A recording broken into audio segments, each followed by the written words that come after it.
Olá, essa é a nossa primeira aula do curso de Gestão Financeira. Essa aula a gente vai tratar do fluxo de caixa.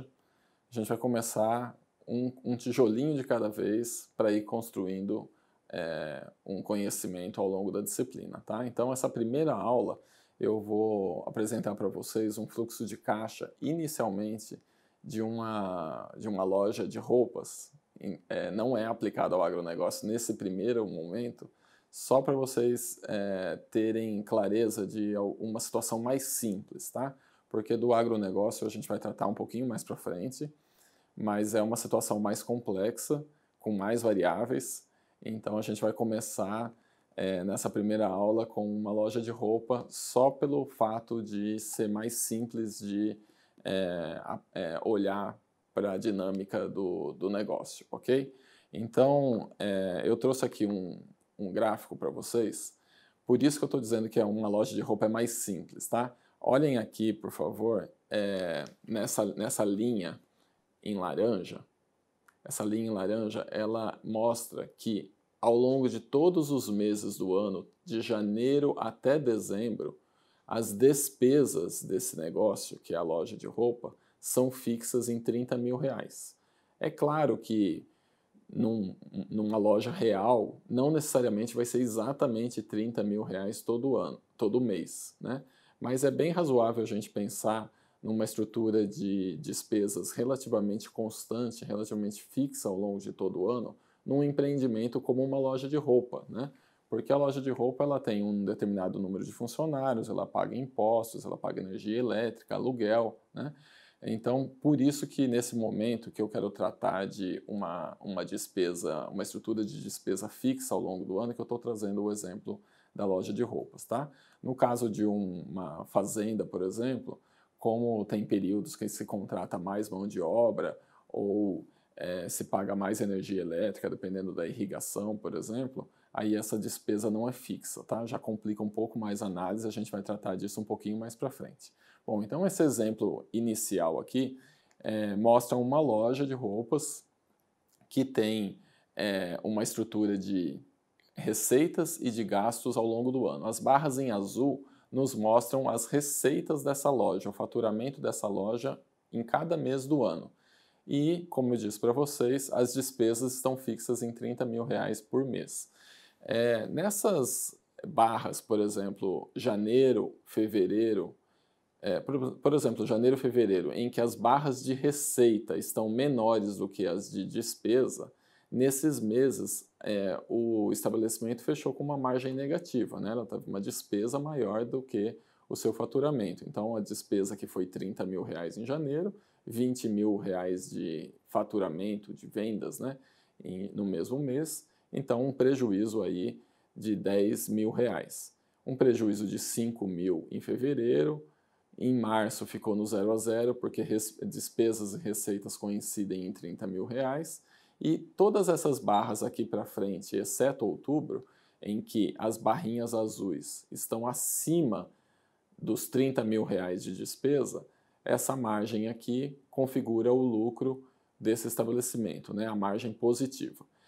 Eu trouxe esse primeiro slide para vocês entenderem, para vocês começarem a visualizar que nem sempre o estabelecimento tem margens positivas. Nesse caso aqui, ao longo de todo o ano, ao longo do ano, a situação vai mudando. Tem meses de lucro, meses de prejuízo, né? E na média, vamos ver na média o resultado do ano, né?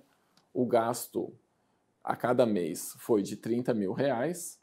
As receitas foram variando, que são as barras em azul, né? Tem alguns meses em que as receitas são maiores, e aí, no caso, o próprio vendedor da loja, ou o dono da loja, já sabe, né, o gestor já sabe, ele tem expertise, a gente diz, ele já conhece o negócio dele, então ele sabe que, por exemplo, no mês de maio, que é o Dia das Mães, no mês de junho, que é o mês dos namorados, no mês de agosto, o Dia dos Pais, em novembro que tem a Black Friday, em dezembro que tem o Natal, nesses meses o seu negócio vai ter um faturamento maior. Então ele já sabe disso, ele não precisa esperar o mês acontecer para ele ver que a receita vai aumentar, né? No caso das indústrias, por exemplo, o Natal também aumentam as vendas da indústria, mas não aumenta em dezembro. A indústria tem que produzir bem antes, né? No caso de uma loja de roupas, o Natal aumentam as vendas em dezembro. Mas no caso de uma fábrica, se fosse uma fábrica de roupa, essa roupa que vai ser vendida na loja em dezembro, ela foi fabricada em outubro, setembro. Então, se a gente olhasse para o fluxo de caixa de uma fábrica de roupas, o Natal afetaria as vendas todo mês de setembro ou outubro, por exemplo. Tá? A gente vê também nesse gráfico que as piores receitas são em janeiro e fevereiro, e isso nos mostra, eu vou voltar para o gráfico anterior, isso nos mostra que ao longo do ano variam as receitas do estabelecimento ou do empreendimento variam. E isso exige que o empresário se prepare para essa volatilidade das suas receitas, né? Ele não pode, ele pode, por exemplo, olhar aqui o segundo semestre, julho, agosto, setembro, novembro e dezembro, e ver que as receitas estão muito acima da sua despesa, e aí ele poderia tomar a decisão equivocada de aumentar, contratar um trabalhador a mais e ter os seus gastos ampliados para 40 mil. Se ele fizesse isso, ao invés de ter só 2 meses com prejuízo, ele passaria a ter todos esses meses de janeiro, fevereiro, março, setembro e outubro, que são meses com receita inferior a 40 mil, ele passaria a ter prejuízo, né? Então ele não pode avaliar só ao longo, ele não pode avaliar apenas, ele não pode tomar sua decisão de gastos, de investimento, de compra de estoque, de contratação de pessoal, etc., de funcionários. Ele não pode olhar isso olhando só para o resultado consolidado do ano. Ele tem que ver ao longo dos meses também como que as suas receitas variam para entender quantos meses ele ficaria no vermelho, né? E aí ele tem que poupar o que ele recebe, o lucro que ele tem nos meses superavitários, né? Ele teria que poupar esse lucro para os meses deficitários. Então é essa gestão do negócio que é o complicado, porque nos meses em que a receita for menor do que a despesa, ele vai ter que arrumar dinheiro. Então, ou ele poupa dos meses que ele ganhou mais do que gastou, ou ele vai ter que ir no mercado financeiro, no banco, tomar dinheiro emprestado, pagar uns juros em cima disso.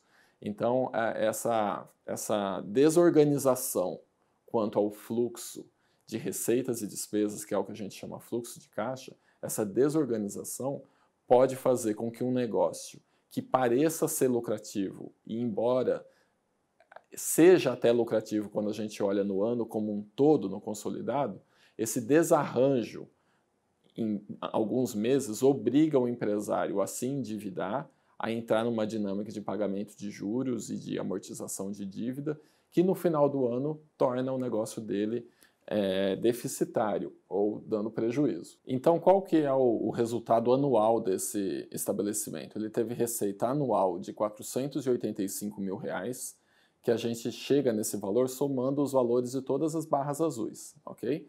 As despesas eram R$ 30 mil por mês, ao longo de 12 meses, 360 mil. Então, no todo, se bem gerido esse negócio, o lucro do ano todo foi 125 mil, que é a diferença entre as barras azuis e a linha laranja, né? Aí isso dá um lucro médio de R$ 10.416 por mês, que é R$ 125 mil de lucro dividido por 12 meses, né? E aí a gente vê que os lucros de abril, maio, junho, julho, agosto, setembro, novembro e dezembro, eles têm que ser poupados, ou seja, como se o empresário tivesse que deixar esse dinheiro numa caixinha, né, para cobrir os prejuízos que ele tem em janeiro e fevereiro. As despesas normalmente não são fixas, né? O empresário tem que pagar impostos, energia elétrica, são coisas que variam ao longo dos meses. E, por exemplo, em dezembro eu preciso pagar o 13º salário. Então tem alguns custos que são previstos de variar e outros que a gente não tem tanta certeza.